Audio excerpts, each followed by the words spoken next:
And now, This Day in American History with President Donald J. Trump. Hello, my fellow Americans.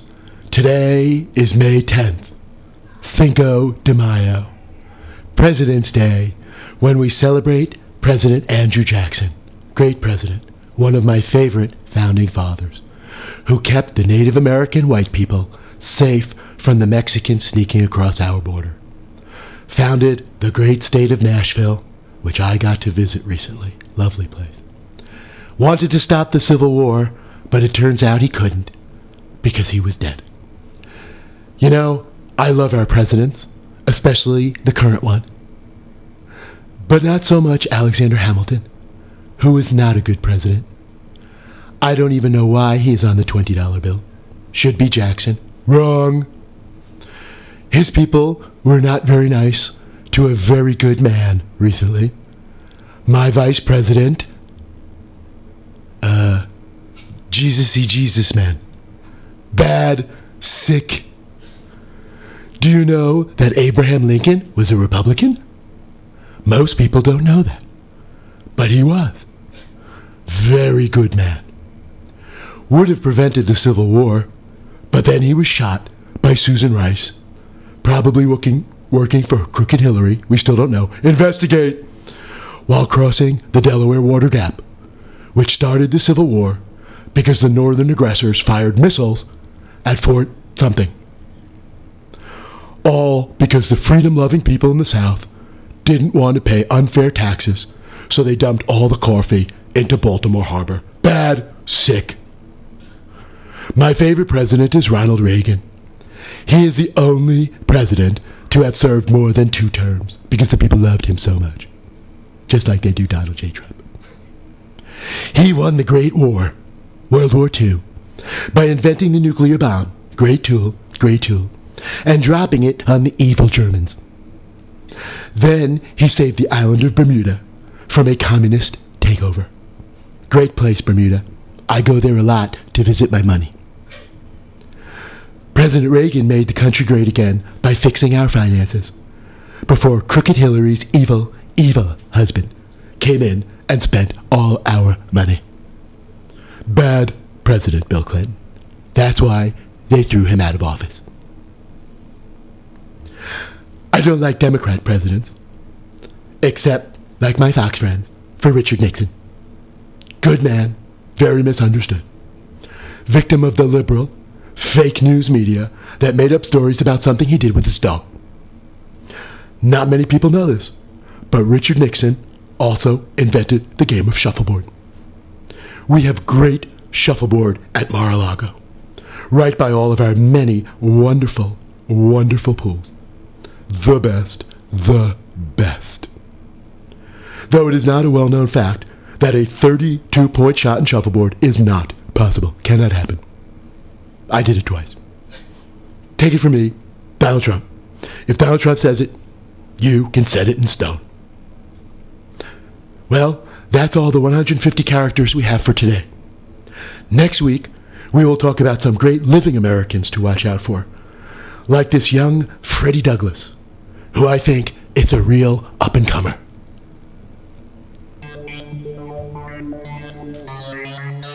It's time for Forward Nation Radio.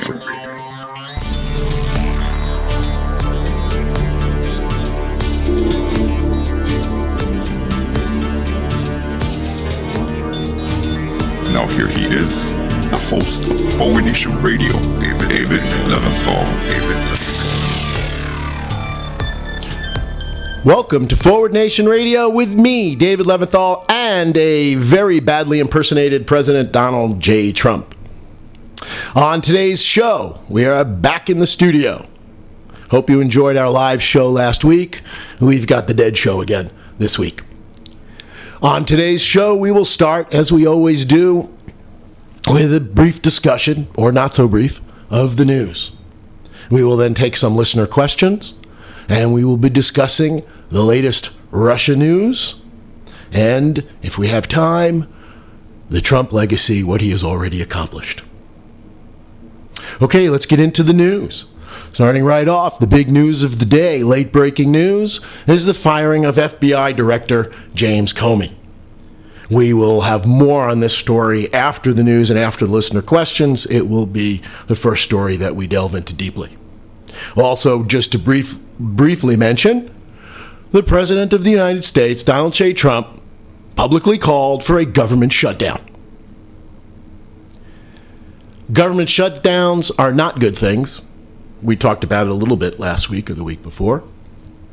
I'm a little torn here, because the first time I've ever thought that a government shutdown didn't sound like such a terrible idea was when we had a government led by Donald J. Trump and the Republican Party. Well, other big news. Healthcare is back on. The House has passed its new version of the American Health Care Act, the new health care bill. And all across the world, people are rising up and saying, why the hell did you do this? What was the point of this? We're not going to discuss the bill because the bill that they passed is so awful, it's apparently dead in the water, even among Senate Republicans, who said, yeah, we're not passing the House bill. So more on this as the Senate tries to cobble something together and then work out differences with the House. But the question still comes up, especially comes up under the circumstances. Why did they do this? Well, I guess it's an easy call to make if you believe, like Republican Congressman Raul Labrador of Idaho, with any luck, soon to be former Republican Congressman Raul Labrador, nobody has ever died from lack of access to health care. That's what he said at a town hall meeting. I expect some of you have seen the clips of that. The good news is he got roundly booed, basically booed off the stage. He's been hiding ever since, and in fact has led to the brilliant optics, the wonderful marketing ploy of the Democratic Party to send neighboring congressmen who are Democrats into the neighboring districts where Republicans are hiding under their desks from their constituents, many of whom they've just voted to kill, and so we will go and explain to your constituents what this is all about and what you were thinking of. I love the optics of that, and I hope it comes to pass. Nobody has ever died from lack of access to health care. Why was he booed for that statement? Well, a recent study by the American Journal of Public Health, as was reported on this show recently, affiliated with Harvard Medical School, it's found that in 2009, before the implementation of Obamacare, almost 45,000 Americans died each year for lack of access to health care.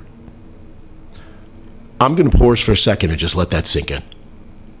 45,000 Americans. That is more than 15 9/11s. 9/11 prompted us in our anger to lash out at the rest of the world, including people who'd done nothing to hurt us. Killing civilians, violating international law, becoming the world's foremost practitioner and apologist for torture. But apparently 15 times that number of dead Americans each year is just a Republican talking point. So why did they pass this awful bill? In addition to the picture of Raul Labrador getting booed off the stage and Republicans cowering under their desks, I love the image of Democrats in Congress singing to the Republicans, na na na na na na na na, hey hey hey, goodbye. Sorry, I sing about as well as I do Trump impersonations, but you get the point. With a bill this unpopular, did the Republicans in the House, as gerrymandered as it is it possible that they still managed to put a nail in their own coffin? Well, presumably they all figure that by the time the election comes a year and a half from now, they will be able to have changed the subject multiple times, and their average constituent, who has an attention span of about 15 seconds, will have moved on to various other things that Fox News has made up. But there's more to it than that. Clearly, this was not motivated to help America. So what was the motivation?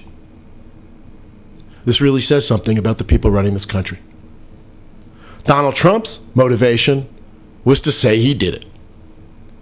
I promised that we'd pass a bill repealing Obamacare, and at least we got it done in the House. We got it done in the House, so if it fails in the Senate, I can blame that on Democrats. I could say the Senate is barely Republican. It's the Democrats who stopped this. It won't be true, but it doesn't matter. We'll just blame it all on the Democrats, and we'll get out of this. But I will be able to say, I did it. Let's move on with my agenda. I think a similar motivation applies to Speaker of the House Paul Ryan, who also has never shown the slightest inclination to worry about the health or well-being of his constituents or anybody in America. Paul Ryan was taking a lot of grief for being an ineffective Speaker of the House, a guy who'd much prefer spending his time in the gym and on the cover of GQ than actually managing the House of Representatives, or at least his party in the House of Representatives. Well, now Paul Ryan gets to say, I did it. And in fact, his boasting becomes all the better because what he did was so unbelievably awful that it takes a real good leader to herd his posse to do something this bad.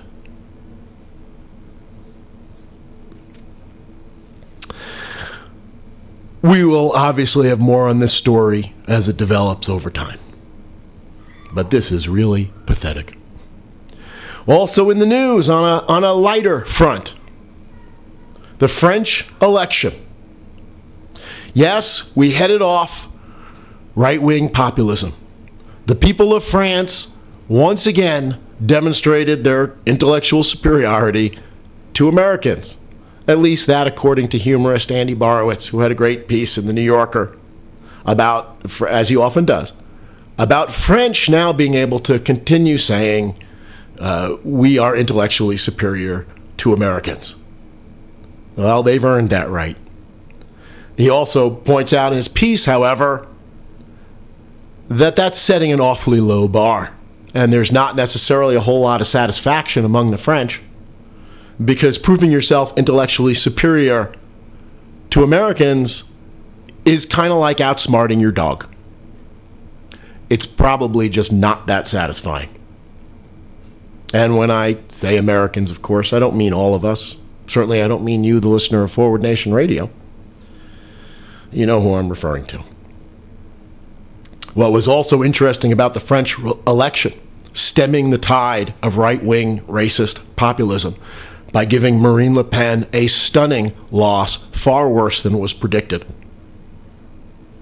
was the extent to which it followed the pattern in the United States presidential election. There was, in fact, massive hacking of Emmanuel Macron, the newly elected president of France, and his people. And the results of that hacking was dumped on the French people right before the election. And what was the result of all that massive hacking? Well, those French people who got word of it apparently yawned and said, here we go again, bullshit from Ivan from Russia and whatever right-wing jackasses are doing this in France. Contrast that with the United States, where the hacking of Hillary Clinton and her emails and her staff's emails prior to the election, apparently it resulted in a big change in voting patterns. In France, that hacking was met with silence, disdain, and scorn. Someone in the French media was quoted as saying, well, we're different than you. We don't have a Fox News in France. And thus, once again, demonstrate their intellectual superiority. This relates back to things that we've talked about in this program already. What to do about free speech, fake news? Well, it turns out that France has far more restrictions on free speech than America does. They understand that the marketplace in ideas is a wonderful thing, but that doesn't change the fact that fake news can lead to bad decisions. France limits the use of fake news, and in fact, reports indicate that the election commissioner warned the media when the hacking came up that if this stuff is all proven to be wrong and they're running these stories, then they could be held accountable. maybe there is a lesson in there for America and how we treat freedom of speech going forward. The other thing that was interesting about the French election is how it now follows on the heels of several other elections in Europe that have rejected right-wing populism. There is a theory going around that the best accomplishment of Donald Trump so far in office is to turn the whole entire world so against someone like Donald Trump and what he represents. That is the election of Donald Trump that has stemmed the tide of right-wing populism around the world. That people look at what America did and say, holy shit, we better not do that. And it has been a wake-up call for the rest of the world.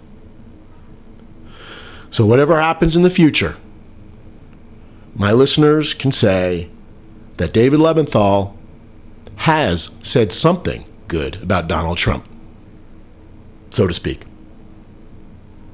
Well, potentially more good from Donald Trump.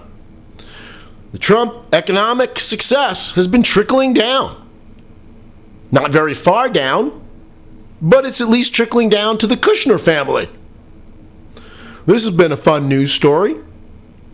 Turns out, basically, that the Kushner family has been using its access to the White House and its political power to make money. Hard to imagine in this administration that there is some self-dealing going on. And in fact, when Jared Kushner's sister was just caught selling access to Jared Kushner to Chinese investors, her response was what it always is. Oh, no, we didn't mean that. Oh, gosh, we're so sorry. It's interesting, in addition about this whole story, the fact that they can actually sell visas. We have a visa program in America that basically allows rich investors to buy their way into the United States. This allows real estate companies to make a lot of money by selling visas issued by the United States government to potential investors for money, lowering return on investments because what they're really offering is the United States government. So the United States government visa program is helping to further enrich already rich real estate people. Maybe this will lead to a change in the visa program. I wouldn't count on it in less than 4 years. Okay, that's our brief discussion of the news. Now, listener questions. Michael from College Point, New York, asks, in a race where 22% of Sanders supporters supported Donald Trump, do you believe that Bernie Sanders helped Hillary lose the election by challenging her excessively? This is a question that many of us have been asking. I think strongly the answer to that particular question is no. I think that Hillary Clinton actually benefited tremendously from running against Bernie Sanders, especially to those of us who were supporters of Bernie Sanders. And what do I mean by that? Bernie Sanders moved Hillary to the left. Bernie Sanders' success showed Hillary that there perhaps was a path to the White House by being a little more progressive, by being less cautious and maybe less corporate friendly. To the extent that she moved to the left and became less corporate friendly, despite all the baggage she had that she couldn't get rid of, I would argue that given the nature of this past election, that would have made her more appealing to most voters. And I would say that any Sanders supporters who voted for Hillary Clinton, which should have been 100% of them, would have done so, as I did, with a much clearer heart because of how much to the left she had moved during the campaign and the hope that we could have kept her there. But in any case, the whole idea that presidential candidates shouldn't be challenged, or the possibility that she should basically have gotten a coronation, I don't think that would have been good for America. I don't think it would have been good for American democracy, although, of course, I would feel otherwise if it actually would have made a difference and gotten her elected president. But the speculation from most experts is it made her a better candidate, it toughened her up, and as I indicated, made her move to the left. Nathan from Flushing asks, is health care a human right or a commodity? Why? Why is it different from the other insurance we buy? Home, car, etc. Is health care a human right or a commodity? A right or a privilege, as it's spoken of in Republican circles? It's a human right. That's my belief. Unfortunately, I live in America, and that is not the rule in America. That is not the majority opinion. It's not the prevailing opinion. Especially given what they just are trying to do with healthcare, it is clear that they are showing that healthcare is a privilege, and in fact a privilege available to a select fewer and fewer number of Americans. Clearly, it should be a human right. America, like the rest of the civilized world, should start from the proposition that everybody in America has a right to basic health care. The richest country in the world, it is disgraceful that we would leave people without health care, many of whom, despite Congressman Labrador's statements to the contrary, will die for their lack of health care. As I indicated in the previous show, I don't even understand how wealthy people who vote Republican, there are a lot of wealthy people who are decent and want the best for other people around them. I don't understand how wealthy people who vote Republican can be such heartless animals that they can enjoy a little bit more money having to look around at the damage that it's doing to their fellow citizens. I guess they try not to look, and then they watch Fox News to convince themselves that they really are the good guys. Why is health insurance different from other insurance we buy? And it's treated differently in some respects. Ironically, some of that other insurance we talk about is required. It is mandatory. I use the word mandatory because it sounds like mandate. Individual mandate anybody? This was much of the part of Obamacare that so enraged Republicans. That part, of course, that didn't include taxes on rich people. You are required, if you own a house, but if you have a mortgage, to have insurance for your home. If you drive a car, you are required to have auto insurance. You should be required to have health insurance, especially given the importance of health insurance. It is that much more necessary that people have it. Nathan had followed up in an email with, well, why do we subsidize some and not the other? And I would argue that we should be subsidizing health insurance because it's people's lives at stake. I guess for some of us, we don't have to drive a car. We certainly don't have to drive an expensive car that would run up our insurance rates. But I think we should be subsidizing that as well for poor people. And home insurance, you don't have to own a home. You can rent. It's not necessarily required. But still, we help subsidize people's home insurance by subsidizing their home purchases and allowing them tax deductions. At least in one way, healthcare should be treated more like home or car insurance, and that it should be mandatory for everybody. Okay, that's it for listener questions. Now, moving on to the latest on Russia, including the firing of FBI Director James Comey. Interestingly, the firing of FBI Director James Comey, which is just filling the newspapers today, superseded what was filling the newspapers yesterday, which was the testimony of Sally Yates, the acting Attorney General, and James Clapper, the former Director of National Intelligence, to the Senate Investigation Committee, which yielded this nugget that's just too good to pass up. This quote from Sally Yates, the acting Attorney General, formerly acting Attorney General, to state the obvious, You don't want your national security advisor compromised with the Russians. Yes, Ms. Yates, that does seem pretty obvious to most of us. Perhaps not so obvious to some others. There wasn't a whole lot new in the testimony of either Yates or Clapper, but it did focus attention on things that most of us already knew, and I suppose for people who aren't keeping abreast of the story, maybe there were some revelations. One of which, of course, that's made the news is the firing of National Security Advisor Michael Flynn. One of the things that Sally Yates had said and confirmed what we already knew is that the Trump administration says that they fired Michael Flynn because he lied to the vice president. That is a lie. How do we know that?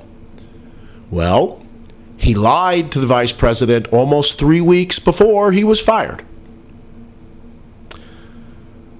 Acting Attorney General Yates had gone and spoken to the Trump administration and told them that they had information that showed you have a problem here. This man is compromised with Russia because he lied to the vice president. And the Trump administration did not act on it for 18 days until what? As we've indicated before, it was not the lying to the vice president that got Michael Flynn canned. It was the fact that the public became aware of the lying to the vice president about contacts with Russia that forced Trump's hand. He even indicated after the fact how upset he was of the fact that his hand was forced in such a way. Many are going down in the Trump administration. Not just Michael Flynn. At this point, it seems pretty obvious that there will be indictments of several people who were intimately involved in the Trump campaign. Paul Manafort, Roger Stone, Carter Page, all look like they are in serious legal trouble. You wonder how an administration that is so upset about people lying about Russia contacts would be keeping all these people on the payroll, would have all these people on the payroll.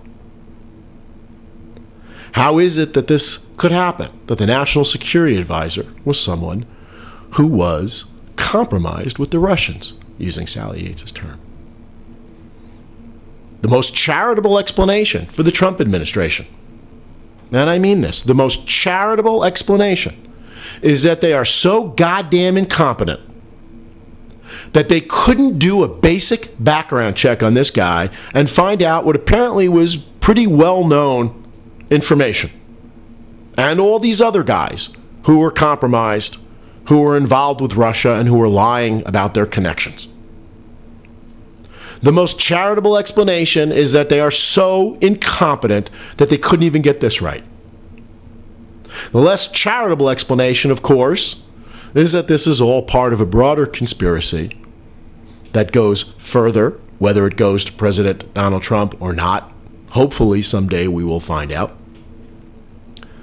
But that it goes further, we know that Jared Kushner has already lied about his contacts with Russia, and who knows what's involved here and what the conspiracy might actually lead us back to. To what extent? We know, of course, that Russia interfered with the election. And we're starting to get a lot of information that they were not alone, that they were helped by people involved with the Trump campaign. Those people hopefully will all go to prison. And if it leads up to the President of the United States, it may even be hard for the Republicans to find a way not to impeach him. The Republicans on the committee, of course, the Senate committee, this was another thing that came out of these hearings with Yates and Clapper. I think the other thing that we learned from these hearings is the questions that the two sides were asking. The Democrats on the committee apparently were concerned about the possible influence of an American election and compromising of an American presidential administration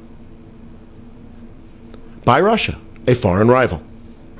What were the Republicans on the committee worried about? They weren't worried about the fact that the administration may be compromised. No.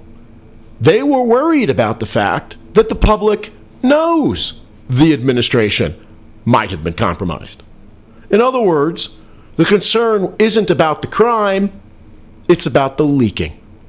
It's about the whistleblowing, which we've talked about on a prior show. Okay, so now to the firing of James Comey, the FBI director. Is this a big story? Well, I'm sure a lot of people's initial reaction was, well, he wasn't an appointee, he was an Obama appointee, he wasn't a Trump appointee. Trump, the new president, asks people to leave. But that's not the way it works with the FBI director. The FBI director is confirmed to a 10-year term, a term that's long in large part for the purpose of providing some independence from the administration running the country. Is there precedence for a president firing an FBI director? Yes. It happened once. It happened with Bill Clinton. I'm sure you will be hearing Fox News and all the Republicans say, what are you upset about? Clinton did it. Of course, the FBI director at that time, William Sessions, was not investigating Bill Clinton, and in fact was embroiled in several ethical scandals. And there were a lot of information coming out about him being compromised. So by all accounts, the Clinton administration reluctantly had no choice but to ask him to resign. Clearly, the stated reasons for firing FBI Director James Comey are, if I can put this indelicately, bullshit. And where have we heard this before? We fired him because of something that he did 11 months ago regarding Hillary Clinton's emails. 11 months ago, and it dawns on you now to fire him?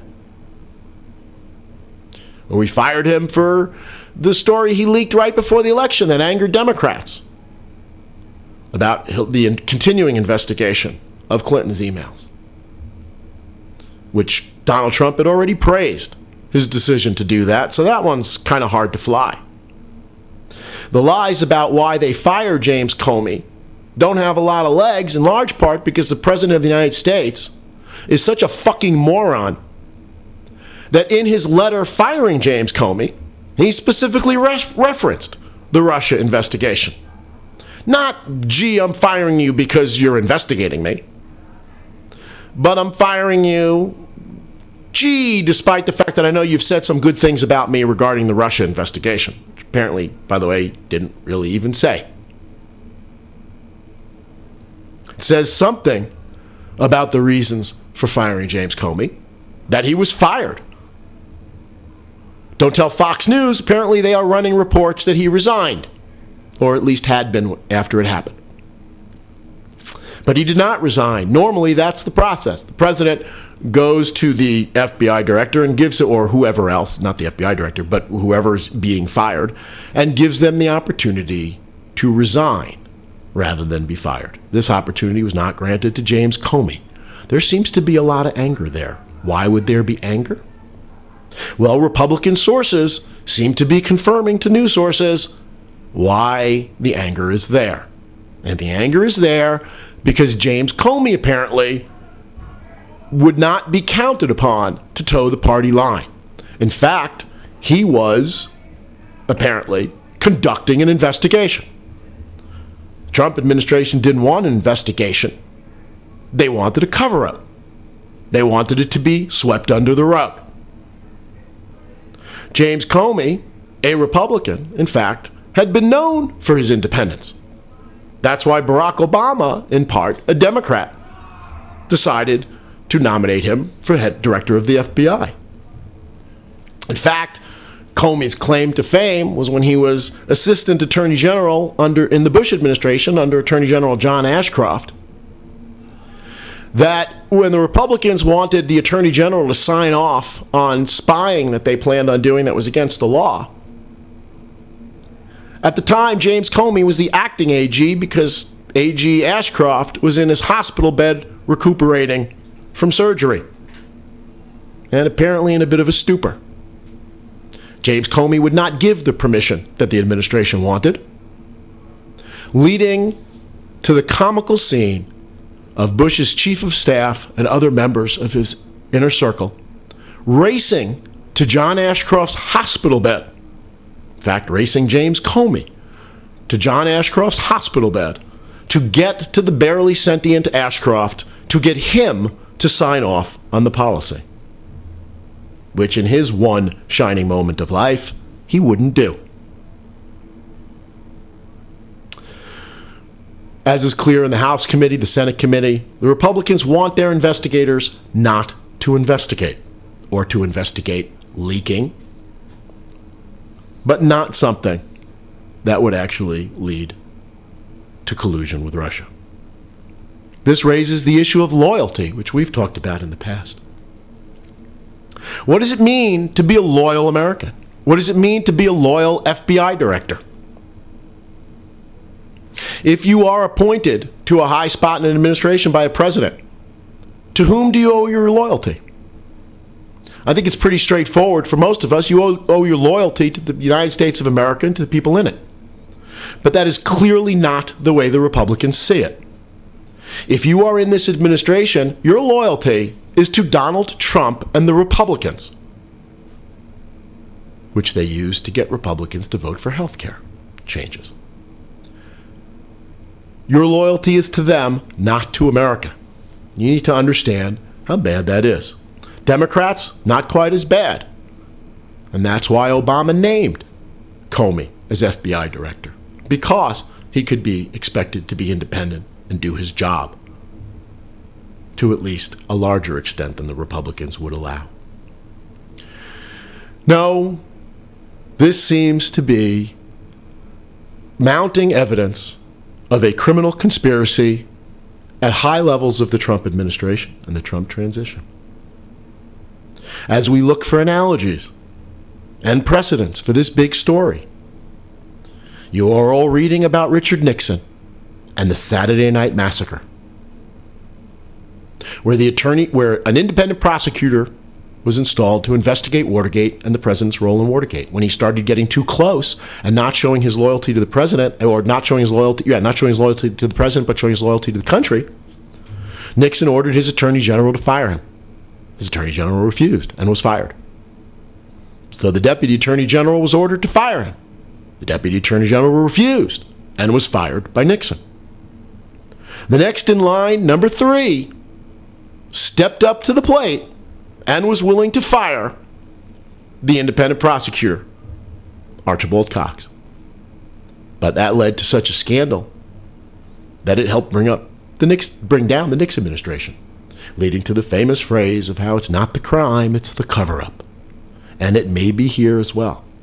In an ironic side note, just quickly, the person who fired the independent prosecutor at the behest of a criminal president to shut down an investigation of criminal activities was a guy by the name of Robert Bork, who subsequently became Ronald Reagan's nominee to the United States Supreme Court, who perhaps in part for this reason, and in part because he was certifiably insane and a right-wing extremist, was rejected by the Senate, which the Republicans are still chafing over and still use as an excuse every time they don't do their job in the Senate committee. Well, you did it to Bork.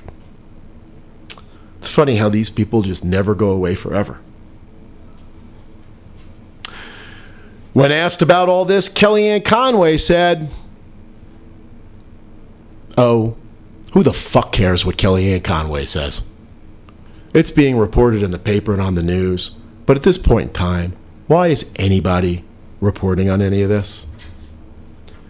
And in my last statement before we leave today, we will get to the latter segment in our next show. Donald Trump is tweeting about crying Chuck Schumer. Really? Haven't we moved beyond this asininity? This juvenile behavior? Crying Chuck Schumer? Really? I know that appeals to your moron base, but you're speaking to a larger audience now, and it makes you look like a petulant little child. No, you want to start calling names? Let's finish with Bill Maher. If there's a name to be called here, it applies to President Trump. Whiny little bitch. Anyway, that's today's show. Thanks for joining us. As always, please watch us on our website, on YouTube. Join us on Facebook. Like us, please, if you like us. And listen to us on Podbean, Instagram, all the other places that you can find us. Thanks, as always, for joining in. I look forward to seeing you, so to speak, next week.